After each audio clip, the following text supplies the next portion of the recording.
ప్రభు యొక్క వయసుకి మరి సాదృశ్యం.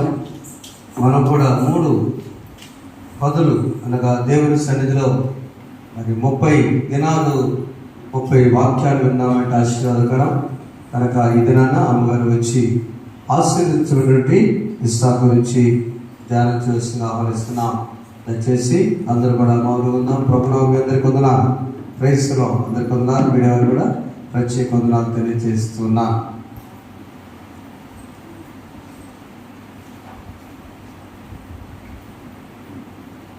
చిన్న పనులు పడుకుందాం. అబ్రహాము చేసిన సమర్పణ మీడియాలో కూడా పాటలు పాడలేదు కాబట్టి వాళ్ళు కూడా పాటలు చెప్పుకోవచ్చున్నాను. సమర్పణ చేయుము ప్రభువునకు నీ దేహము ధనము సమయమును. సమర్పణ చేయుము ప్రభువునకు నీ దేహము ధనము సమయమును. అబ్రహాము అడిగెను ప్రభువప్పుడు ఇస్సాకును అర్పణ చేయమనెను. నీ బిడ్డల సేవకు ఇచ్చెదవా, నీ బిడ్డల సేవకు ఇచ్చెదవా, ఇచ్చెదవా. సమర్పణ చేయు ప్రభువునకు నీ దేహము ధనము సమయమును. అబ్రహాముగా ఇచ్చాడు, ఆశీర్వదించాడు. చూద్దాం.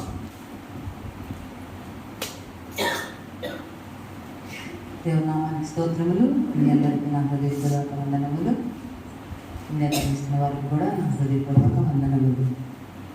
మనం ఇప్పుడు 2025వ సంవత్సరం శ్రమలకల ధ్యానాలలో 30వ ధ్యానంలో ఉన్నాము. ఈ వారం మనం ధ్యానించవలసిన అంశము ఆశీర్వాదం. ఆశీర్వాదంలో నిన్నటి దినాన విశ్వాసులకు తండ్రి అయిన మన పితరుడైన అబ్రహాము యొక్క ఆశీర్వాదం గురించి మనం విని ఉన్నాం, నేర్చుకుని ఉన్నాం. అబ్రహాము విశ్వాసులకు తండ్రి అని ఎప్పుడయ్యాడు అంటే దేవుడు ఏది చెబితే ఆ చెప్పిన మాట ప్రకారం చేశాడు కాబట్టి, విధేయత చూపాడు కాబట్టి ఆయన విశ్వాసులకు తండ్రి అయ్యారు. ఆయన ఆశీర్వాదానికి ప్రారంభకుడయ్యాడు.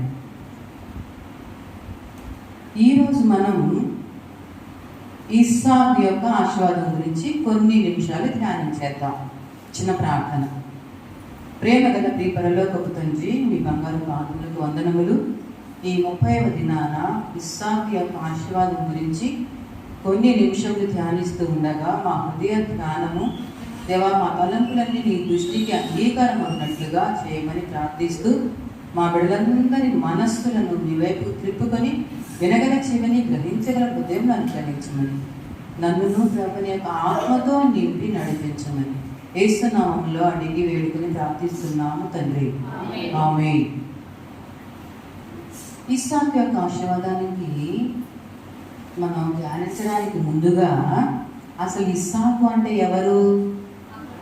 అర్థం నవ్వు. ఇస్సాకు అనే మాటకు అర్థం నవ్వు. ఇస్సాకు అనే మాటకు అర్థం నవ్వు. ఎందుకు ఇస్సాకు అనగానే నవ్వు వచ్చింది? ఎందుకంటే చూద్దాం. ఆదికాండం 21వ అధ్యాయము 5వ వచనం. అబ్రహాము కుమారుడైన ఇస్సాకు అతనికి పుట్టినప్పుడు అతను 100 ఏళ్ల వాడు. చాలు. ఎన్ని సంవత్సరాల వయసులో పుట్టాడు ఇస్సాకు? అబ్రహాం తన తండ్రి 100 సంవత్సరాల వృద్ధాప్యంలో ఉన్నప్పుడు పుట్టాడు. కాబట్టి లోకంలో అందరూ కూడా నవ్వుకున్నారు. అబ్బాయి పుట్టాడా, ఈ వయసులో అబ్బాయి పుట్టాడు, అబ్బాయి పుట్టిన లోకం అంతా నవ్వుకుంది. కాబట్టి ఇస్సాకు అనగానే నవ్వు అనే అర్థము ఇచ్చేటట్లుగా తన తల్లికి మాత్రమే కాదు, నవ్వు అందరికీ నవ్వును కలిగి చేశాడు. కాబట్టి అతని పేరు ఇస్సాకు అని పేరు పెట్టబడింది. ఇస్సాకు ఎవరు అంటే ఆదికాండము 17వ అధ్యాయము 19వ వచనంలో దేవుడు నీ భార్య అయిన శారా నిశ్చయముగా నీకు కుమారుని కనును. నిశ్చయముగా నీకు ఒక కుమారుని కనును, అతనికి ఇస్సాకు అని పేరు పెట్టుదువు. అతనికి ఇస్సాకు అను పేరు పెట్టుదు అతని అని దేవుడు ముందుగానే అబ్రహాముకి వాగ్దానం చేసి ఈ పేరు కూడా పెడతాను, పేరు కూడా చెప్పినటువంటి వాగ్దాన పుత్రుడు ఇస్సాకు. ఎవరు? వాగ్దాన పుత్రుడు. దేవుడు వాగ్దానం చేశాడు కాబట్టి ఆ వాగ్దానం ప్రకారం పుట్టినవాడు. 100 ఏళ్ల వయసులో, 100 సంవత్సరాల వయసులో పుట్టినవాడు కాబట్టి దేవుడి చేత పేరు పెట్టబడినవాడు కాబట్టి ఇతను వాగ్దాన పుత్రుడు. దేవుని మాట వలన కలిగిన కొడుకు, అబ్రహాము యొక్క ఏకైక కుమారుడు. ఒక్కడే, ఇంకా ముందు లేరు తరువాతను లేరు. కాబట్టి ఏకైక కుమారుడు, విశ్వాసుల తండ్రి అయిన అబ్రహాం యొక్క ఏకైక కుమారుడు మరియు ఆయన వాగ్దాన పుత్రుడు. ఆ తర్వాత ఆయన ఇస్సాకు విధేయుడు. అబ్రహాము దేవుని మాటకి ఎంత విధేయత చూపాడో అలాగనే తన ఏకైక కుమారుడైన ఇస్సాకు కూడా విధేయత చూపేటువంటి కుమారుడు. అది ఆదికాండం 22వ అధ్యాయము 6 నుంచి 9 వచనాల్లో వ్రాయబడి ఉన్నది. అప్పుడు దేవుడు అబ్రహాముకి 100 ఏళ్ల వయసులో కుమారునిచ్చి, ఆ వయసులో కుమారుడు పుట్టడం అందరికి నవ్వు కలిగించి అందరిని సంతోషంగా ఉంచి, ఆ తర్వాత యూత్గా వస్తున్నప్పుడు, చక్కగా మంచి రూపం వచ్చినప్పుడు మరలా నాకు దహన బలిగా నీ కుమారుడు, నీ యొక్క ఒక్కగానొక్క కుమారుడు మరియు నీవు ప్రేమించు. వృద్ధాప్యంలో పుట్టిన పిల్ల అంటే చాలా ఇష్టం సహజంగా అందరికి. లేక పుట్టాడు, ఏకైక కుమారుడు, చాలా ఇష్టం, ఎంతో ప్రేమతో పెంచుకున్నాడు. అలాంటి కుమారుడు ఇంకా లేరు, ఒకే ఒక కుమారుడు, ఎంతో ప్రేమించిన కుమారుణ్ణి నాకు దహన బలిగా నేను అక్కడ చూపించే ఒక పర్వతం మీద నాకు దహన బలి అర్పించు అంటే, సరే దేవా నువ్వే ఇచ్చావు, నీవే చూసుకుంటావని అబ్రహాము దేవుడు చెప్పిన మాటకు విధేయుడే తన కుమారుడు తీసుకుని ఆ కొండకు వెళుతూ ఉన్నప్పుడు అడిగాడు కదా, తండ్రి ఇదిగో నా తండ్రి, కట్టెలున్నాయి, నిప్పుంది, అన్నీ ఉన్నాయి, కానీ అసలు ఆ గొర్రె పిల్లేదు, ఏ పిల్లని మనం వధించాలి, ఏ పిల్ల మనం దండించాలి అని అడిగితే తన తండ్రి ఏం చెప్తున్నాడు అబ్రహాము, అది నీవే అని చెప్పకుండా దేవుడే చూసుకుంటాడమ్మా, ఎవరో అని చెప్పేసరికి నిజమే దేవుడే చూసుకుంటాడు అనుకున్నాడు. చివరికి అక్కడికి ఆ పర్వతానికి వెళ్ళిన తర్వాత దహన బలి అర్పించాలంటే ఆ కట్టెల మీద పడుకోనాయన, నీవే ఆ కుమారుడివి, నీవే ఆ గొర్రెపిల్లివి అంటే, అయ్యో నేనా, నా తండ్రి నేనా అని ఎదురు తిరిగి బయటకు వెళ్లకుండా పరిగెత్తుకుంటూ ఏదైనా చేస్తే ఆ కట్లు కూడా విప్పుకొని పరిగెత్తుకుంటూ ఇష్టం లేని పని చేస్తే పిల్లలు ఏం చేస్తారు, మారం చేసి వెళ్ళిపోతారు కదా, అలా కాకుండా అవునా ఇదేంటి అనుకున్నాడు. ఏమో నా తండ్రి చెప్పాడు, తండ్రి మాటకి విధేయడం అవటమే. అగ్నిగుండంలో దూకమంటే దూకడం, నిప్పు పట్టుకోమంటే పట్టుకోవడం, ఏ పని చేయమంటే అది చేయడమే ఇస్సాకుకి నేర్పించాడు తండ్రి అయిన అబ్రహాము. అందుకే అవునా అనుకున్నాడు, చక్కగా ఆ దాని మీద పడుకున్నాడు. ఇస్సాకు తండ్రి మాట విని ఏం పర్వాలేదు, నా తండ్రి నన్ను చూసుకుంటాడు అనుకున్నాడు, పడుకున్నాడు. అయితే దేవుడు చంపే దేవుడా, ఇందును బట్టి నీవు నా యందు భయభక్తులు గలవాడవని నేను తెలుసుకున్నానని దేవుడే అబ్రహాం గురించి సాక్ష్యం చెప్పాడు. కాబట్టి ఈయన గొప్ప సాక్షి, గొప్ప వాగ్దాన పుత్రుడు, గొప్ప విధేయుడు, తండ్రికి తగ్గ తనయుడు. తండ్రి ఎంత విధేయత చూపాడో అంతకంటే మించి గొప్ప విధేయత చూపించినటువంటి బాలుడైన ఇస్సాకు. లేదా యవ్వనస్తుడైన ఇస్సాకు, తండ్రి చెప్పిన మాటని తూచా తప్పకుండా పాటించినటువంటి కుమారుడు. మొట్టమొదటైన వాగ్దాన పుత్రుడు, అబ్రహాం యొక్క ఏకైక కుమారుడు, ఆ తర్వాత విధేయత కలిగిన కుమారుడు, ఇంకా ఆ తర్వాత ఇంకా చాలా లక్షణాలు ఉన్నాయి. ఇంకొకటి ఆదికాండము 26వ అధ్యాయము 25వ వచనం.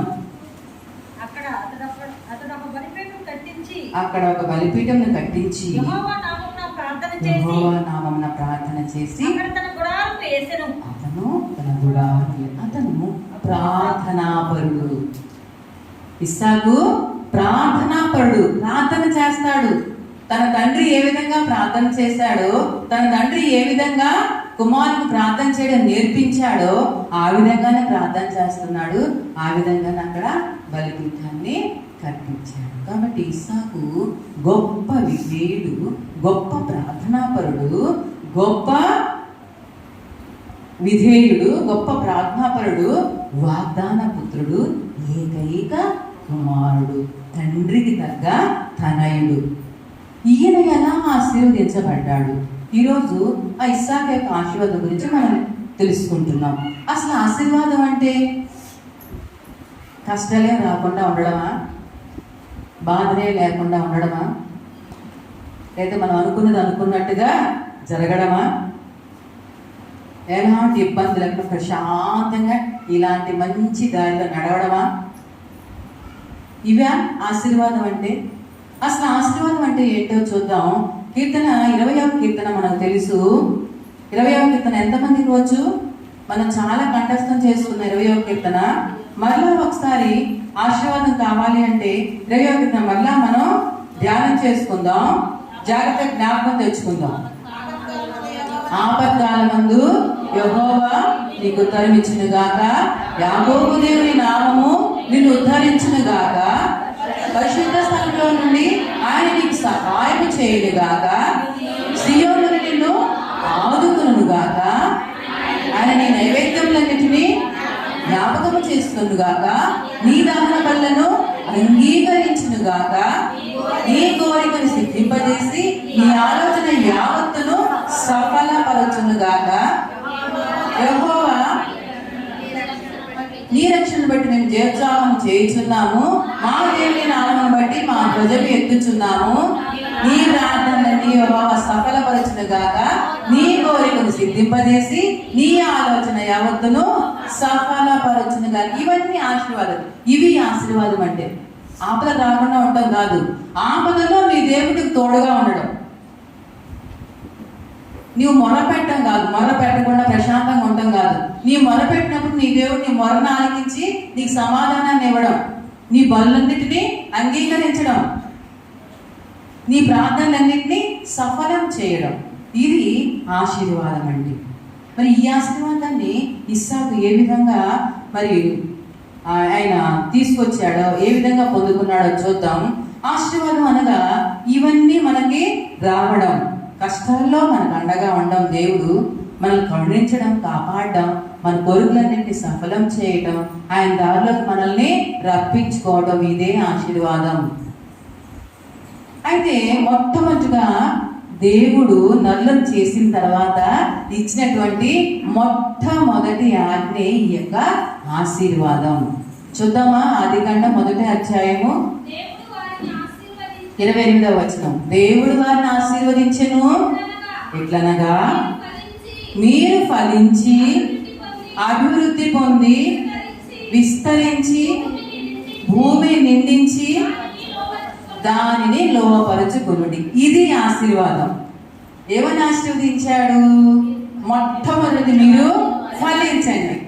ఆశీర్వాదం అనగా మొట్టమొదట ఫలించడం, రెండవది అభివృద్ధి చెందడం, మూడవది విస్తరించడం, నాలుగవది భూమిని నిండించడం, ఐదవది దానిని లోపరుచుకోవడం, మనం స్వాధీనం చేసుకోవడం.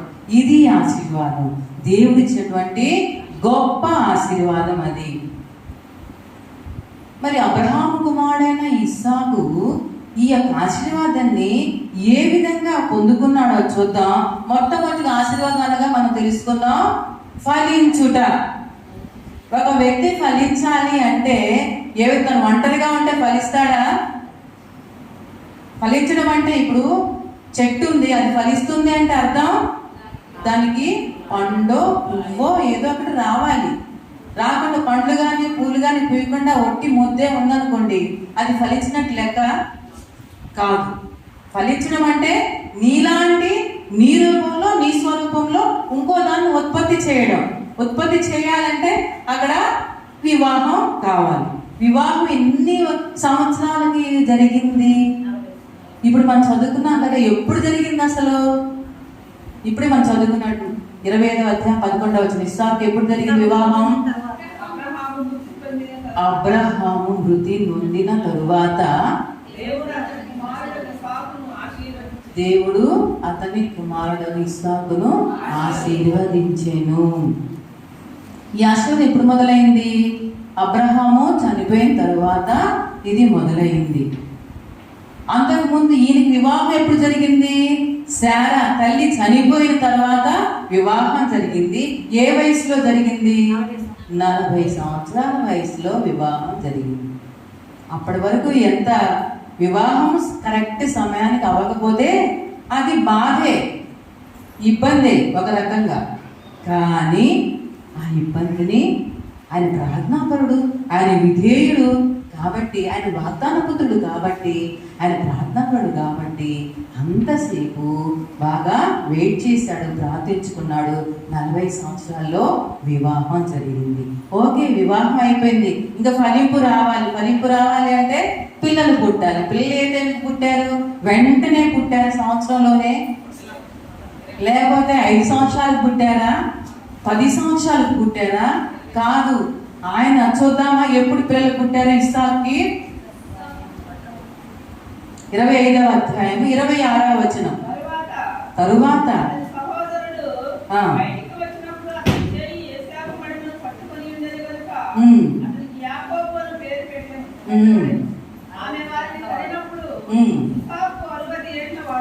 ఇస్సాకు 60 ఏళ్ల వాడు. 40 సంవత్సరాలకేమో వివాహం అయింది.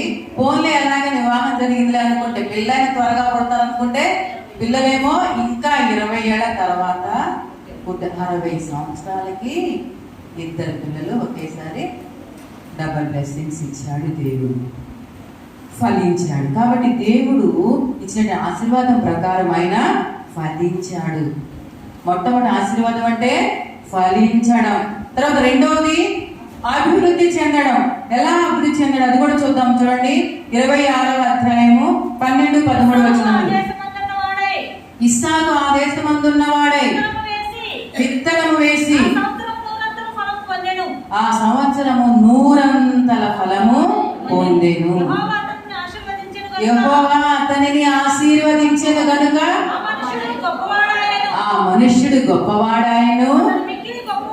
అతడు మిక్కిలి గొప్పవాడై ఆ గొప్పవాడు వరకు క్రమక్రమముగా అభివృద్ధి పొందుతూ వచ్చాడు.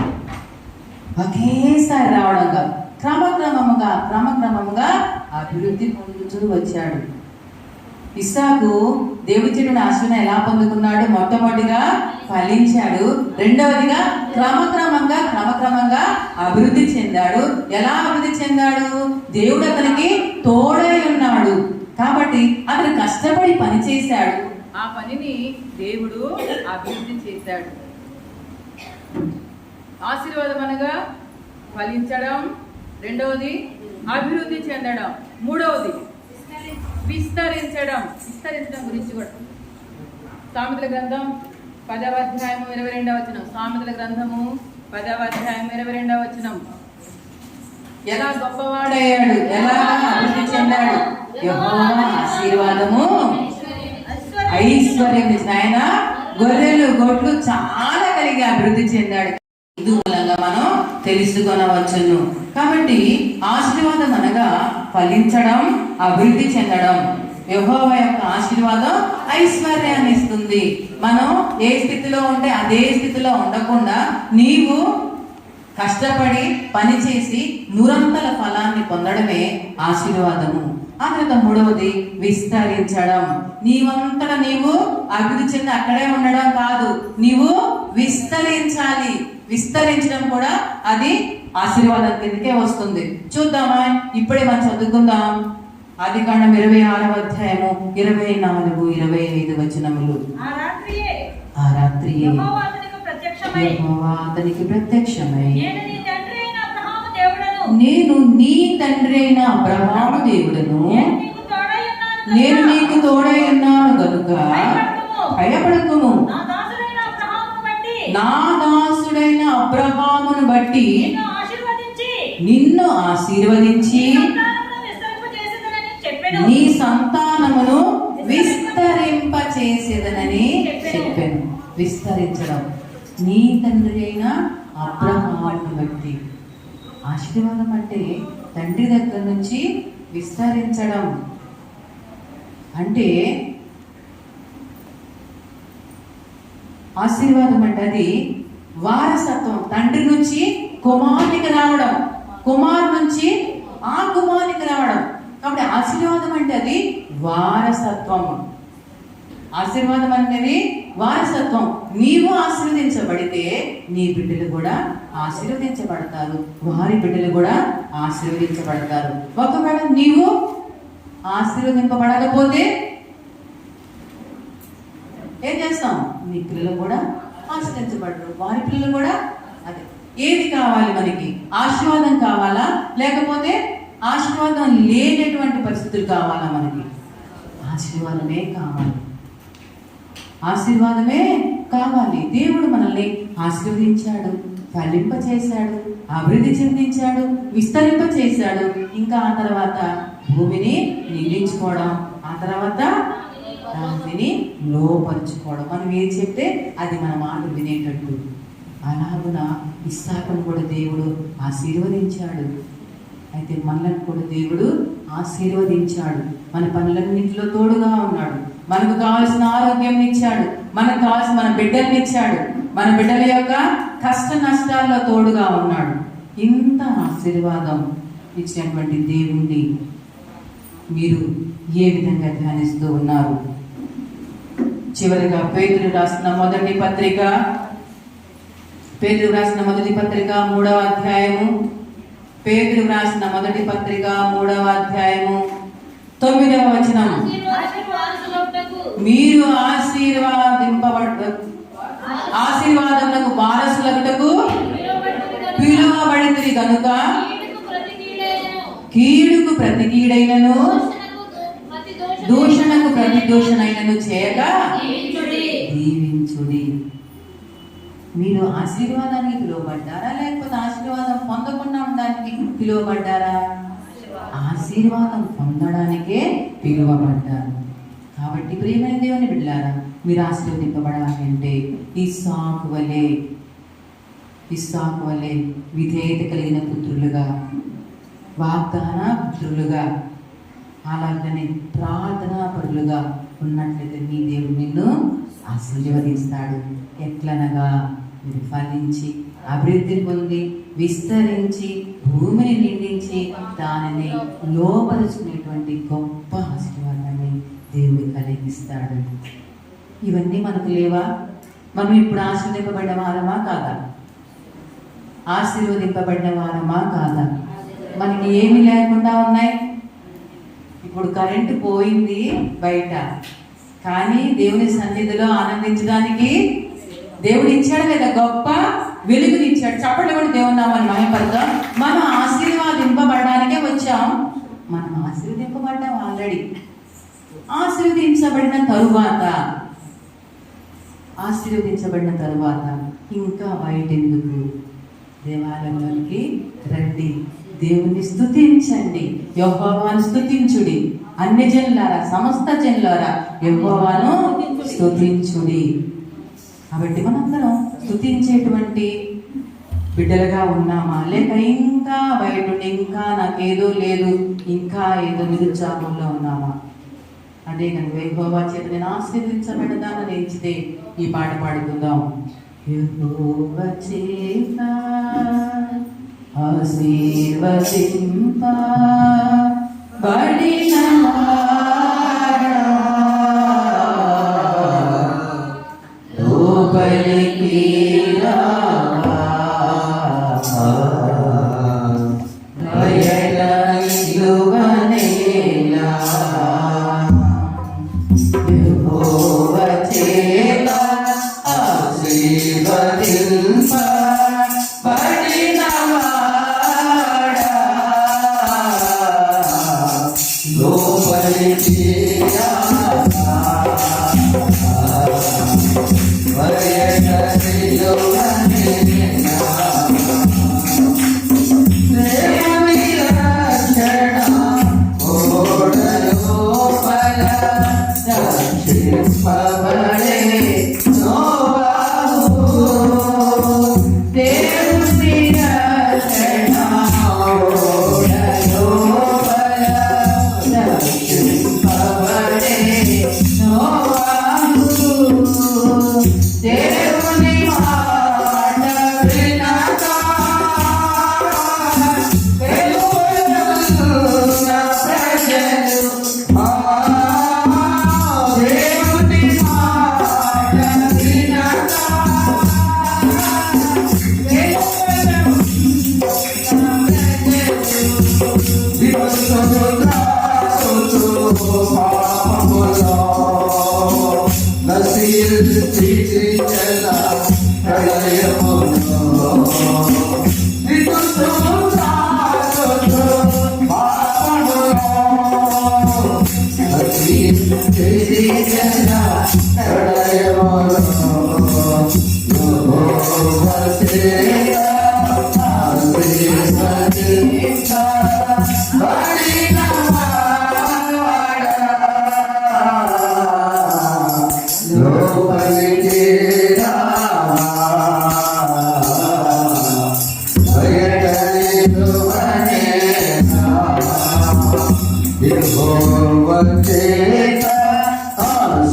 మాట వినక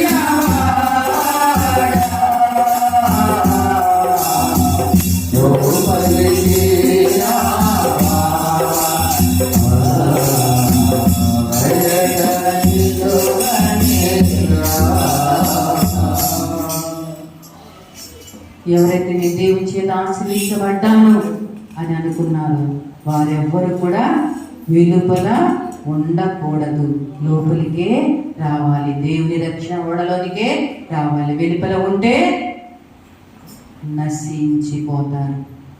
అలాగనే పెళ్లి విందుకు రాజు విలువగా సాకులు చెప్పిరి కొందరు. విందు మంచి భోజనం, రండి రండి రండి. అర్హత లేనప్పటికీ నేను మిమ్మల్ని అర్హులుగా చేశాను, నా ప్రాణాన్ని పెట్టాను, ఇంకెందుకు నేను అక్కడ బయట నిలబడి ఇంకా వెతుకులాటలు, రండి రండి, మంచి భోజనం సిద్ధపరిచాను, రండి అని దేవుడు పిలుస్తూ ఉంటే సాకులు చెప్పారు కొందరు. లోపలికి వచ్చిన వారు సంతోషంతో ఉన్నారు, వెలుపల ఉన్నవారు పెళ్లి వస్త్రం లేకుండా ఏముందిలే అలా పడితే అలా వెళ్ళొచ్చులే పెళ్లికి అని మామూలుగా ఇష్టం లేకుండా వచ్చిన వారిని చూసి నీ పెళ్లి వస్త్రం ఏది ఏం మాట్లాడా.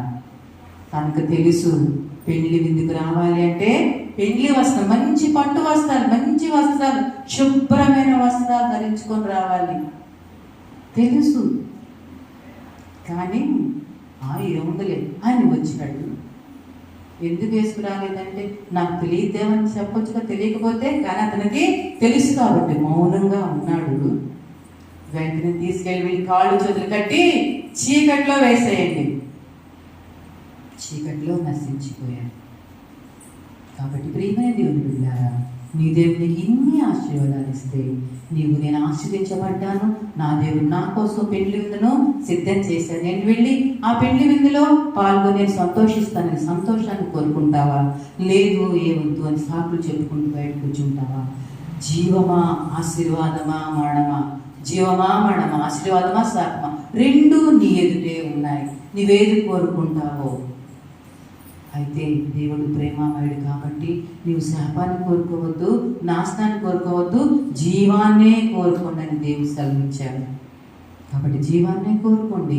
దేవుని యొక్క దయలో దేవుని యొక్క ఆశీర్వాదాలు పొందుకుంటూ జీవించండి. దేవుడు మనందరినీ ఆశీర్వాదానికి వారసులకి పిలిచారు కాబట్టి ఆ పిలుపుకు లోబడి ఇస్సాకు తండ్రికి ఏ విధంగా లోబడ్డాడు, ఏ విధంగా విధేయత చూపాడు, ఏ విధంగా ప్రార్థనా పడుగా ఉండి కష్టపడి పనిచేసి నిరంతర ఫలాన్ని పొందుకొని ఫలించి అభివృద్ధి పొంది విస్తరించి భూమిని నిండించి దానిని లోపరుచుకున్నాడు. ఆ విధంగా మనం కూడా ఫలించి అభివృద్ధి పొంది విస్తరించి భూమిని నిండించి దానిని లోపరుచుకునేటట్లుగా మనందరినీ దేవుడు దీవించును కాక. ఆమేన్.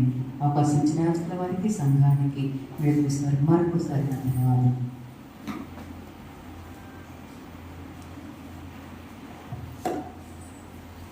దేవుడిచ్చినటువంటి శ్రేష్టమైన సమయం మన జీవితాల్లో ఏది పొందుకుందాం, ఏది మన ముందున్నాయి.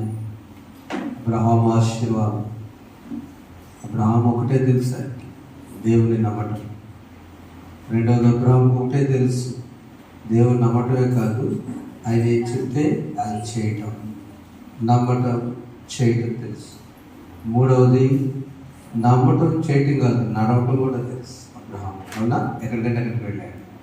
తన కుమారుడు ఇస్సాకే తెలుసు అంటే, దేవుడు చెప్పినటువంటిది ఇస్సాకే తెలుసు అంటే, కనీసం మా నాన్నగారు వృద్ధాపుల పుట్టి గారాబం చేయకుండా కత్తి తీసుకుని చంపుతున్నాడంటే ఇస్సాకే తెలుసు అంటే, నాన్నగారు ఏం చెప్తే అది చెప్పబడదాం ఒకసారి.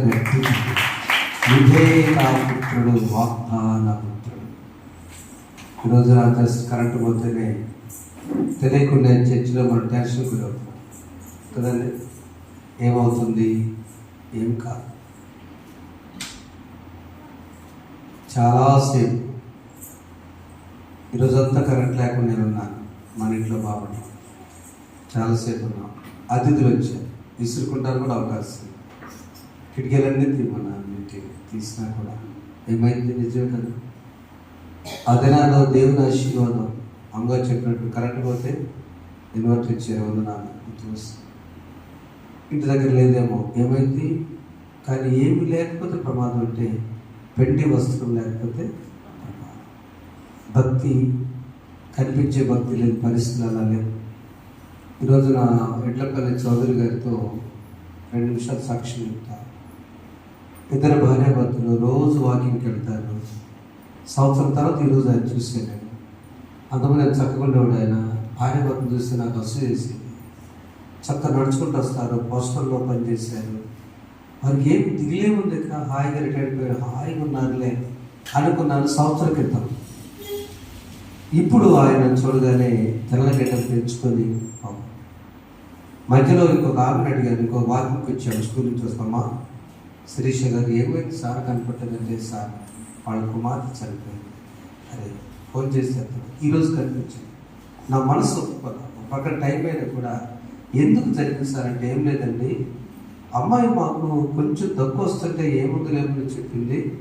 పాప బర్త్డే, వాళ్ళ పెళ్లి రోజు ఇవన్నీ కలిసి వస్తాయని మేము వద్దాం, ఇంకొక మార్చి 27 వెళదాం అనుకుంటా ఉన్నాము. ఇంకా లాస్ట్లో ఫోన్ చేసి నేను రావద్దనైంది నాన్నవాడిని, ముందు రమ్మలేదు. తీరా చూస్తే పెద్ద పాప చిన్న పాప, మాకు ఒకటే పాప సార్, చిన్న దగ్గు, కోటీశ్వరు. పక్కనే వాళ్ళ ఆంటీ ఉంటారు, క్యాకేస్తే ఆంటీ దొరికింది.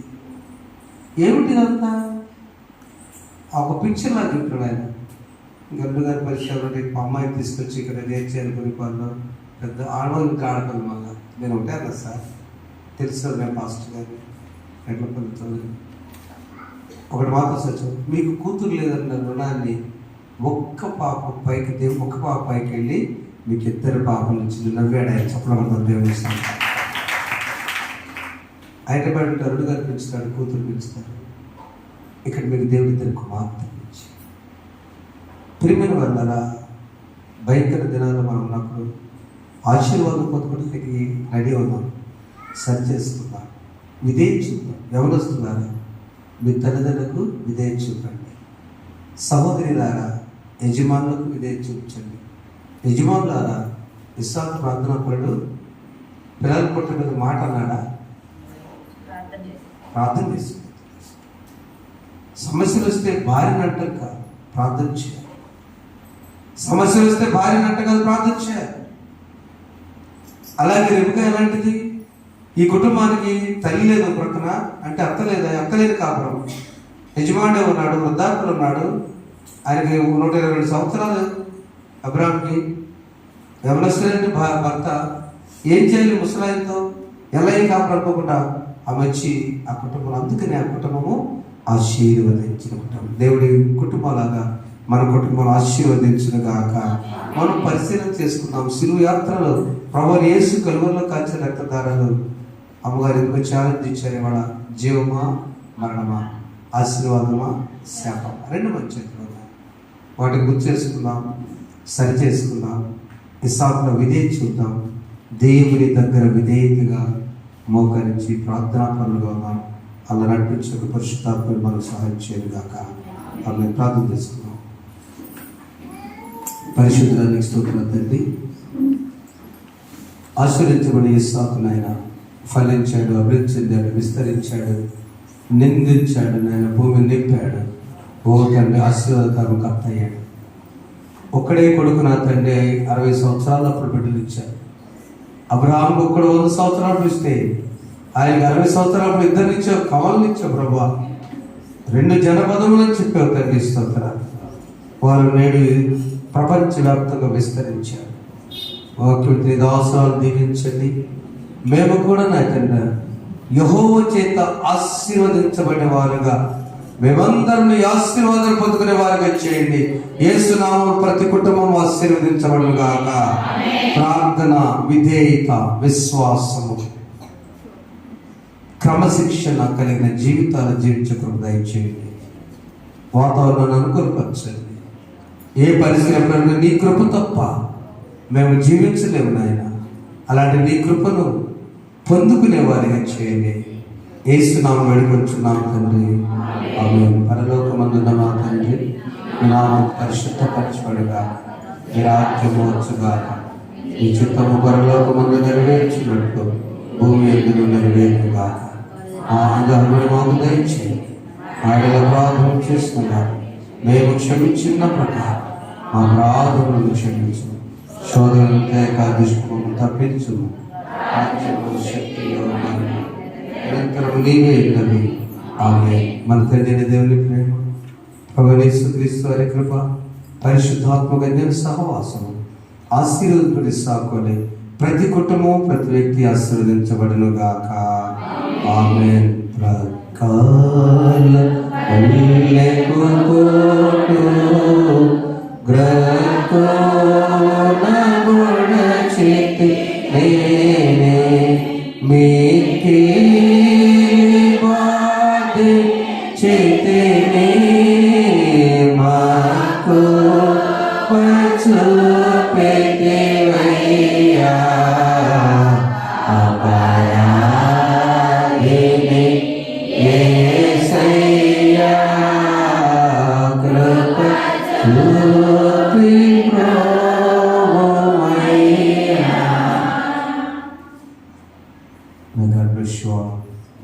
అందరికీ వందనాలు. ప్రార్థనాపూర్వకంగా చిత్తపడాలి. మనం చేస్తున్న సేవక అధ్యయనంలో రేపు వాక్యం చదివేవాళ్ళు డి లలిత్ కుమార్ గారు కీర్తన చదువుతారు. సిహెచ్ మాలతి వాక్యం చదువుతారు. చౌరమణి గారు ప్రార్థన.